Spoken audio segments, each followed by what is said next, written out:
If I'm not mistaken, very first relo ko ay isang Timex na wala dito. Binigay ko na yon. So tumagal sa akin yon. Yung gamit ko nung nasa supermarket pa ako, wherein I was a bagger or I was a warehouse boy. So napakatibay nun, pero pinamigay ko na. Quite memorable sa akin kasi nga medyo tumagal yon at ang daming napagdaanan. Marami ng gasgas yun for sure. Sumunod na relo ko after that, I am not sure kung ito na talaga yung sumunod na relo ko, was this one. There. Okay.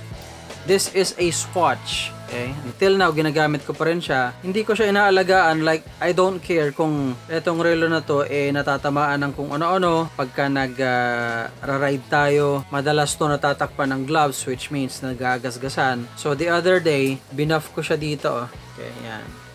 Binuff ko siya para magmukhang maayos and hopefully maayos na nga.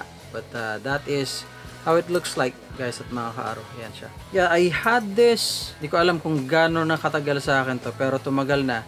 Gamit ko na to even when I was or I started in real estate. Madami ng mga meetings, madami ng sigurado madami ng mga presentations ang pinagdaanan nito dahil ito lang ang tanging ginagamit ko for my presentation. Gawa ng ito lang. Medyo kahit paano, mukhang professional ang dating. It's a chronograph kind of klase ng relo. It's got a swatch right here. Sana nakikita.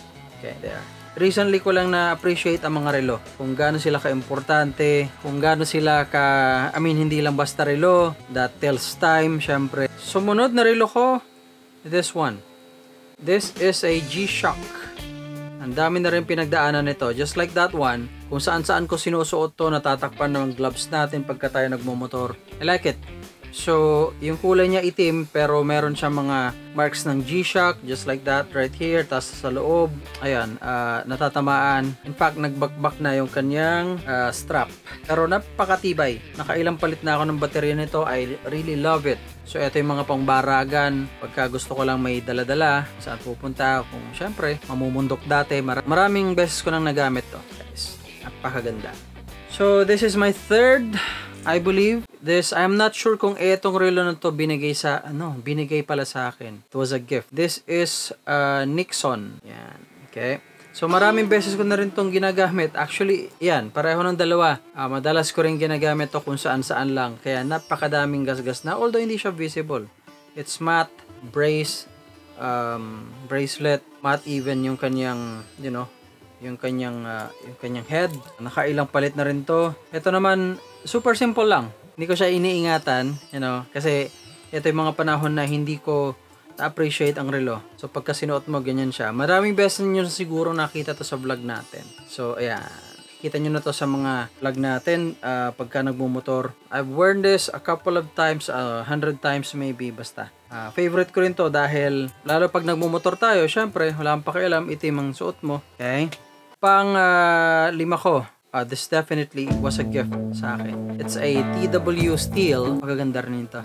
Napakaganda, guys. Yan. So, eto, medyo professional ang datingan na gusto ko, lalo kapag naka long sleeves tayo tapos nakatupi lang yung long sleeves. So, lumalabas to. Medyo ang ganda niyan. Ayan. Okay. Ako pag nagrelo kadalasan nasa kanan. Okay, the reason is that meron ako ng beads na nilalagay dito. And sabi nila ang beads daw sinusuot sa kaliwa. So when that happens, nakalagay to dito sa aking, pakaganda rin ito. Ganyan siya. Look at that. Now, isang gustong-gusto ko rito is that yung kanyang dial, it's colored yellow. Iba't ibang information. The date, the minutes, the second, pakaganda. Tapos meron din siyang crown na malapad dito. Look at that. And then there's that TW steel. Ito, strap niya, pinalitan na natin yan. Ito yung kanyang likod. That is our fifth. Guys, look at that. It can be used for everything, I guess. Smartwatch. Came with the phone na binili natin nung kailan. Yan. This is a Samsung I don't know kung ano. But I bought this last year then. And, ayun Gustong-gusto ko rito guys ay napapalitan yung kanyang face. This time, medyo athletic daw tayo. So yan, napapalitan yun ang maganda sa kanya. Tapos napakatibay din. Nauntog ko na ng ilang beses to eh. So, tapos rubber yung strap niya. Ganyan.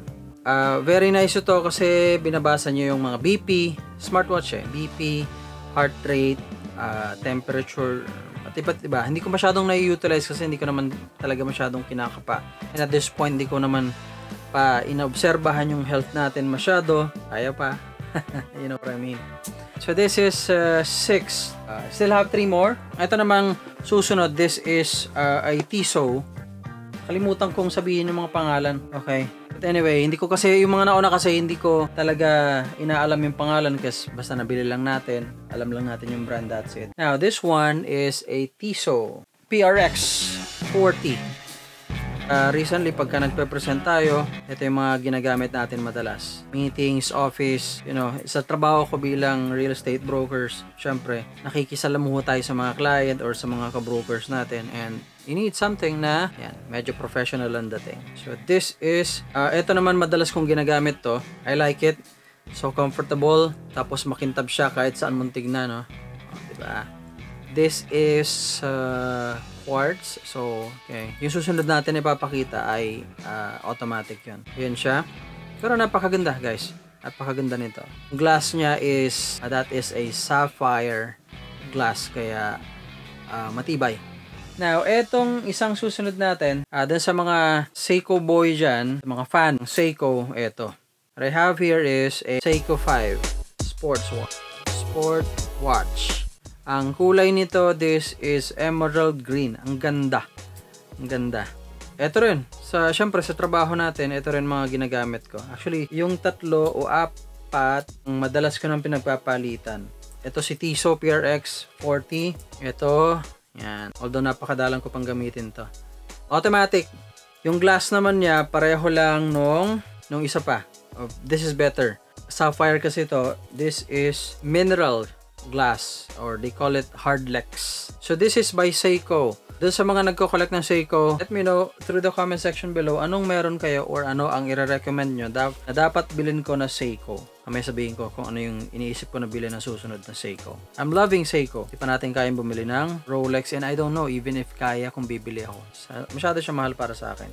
Kung bibili man ako siguro pang negosyo like flip ko. But anyway, the last piece na nandito sa akin ngayon is my Seiko and as a collaboration with Paddy. This is the Seiko Prospex Turtle. Turtle because I guess yung itsura niya. Kung papansin nyo parang likod ng turtle. Mas malaki siya dito. This is 42mm. This one is 40mm by the way. That's why it's PRX 40. This is 42 while this one is 45. So mas malaki to. Ito, madalas nagagamit kong 3 to, actually. And then, ito. Yan. So, yan parang palitan ko pagdating sa office. Ito naman, this is a collaboration ng Seiko. I believe Prospex is their own line naman eh. And then Paddy, which is the Professional Association of Divers yata. Okay. But anyway, ito, napakaganda rin. As you can see, napakaganda ng, it's in blue dial. They call this the Prospex Turtle Pepsi. Gawa andun ng blue. Andun yung red, which is the Pepsi colorway. Napakaganda rin nito. Look at that. Ayos na.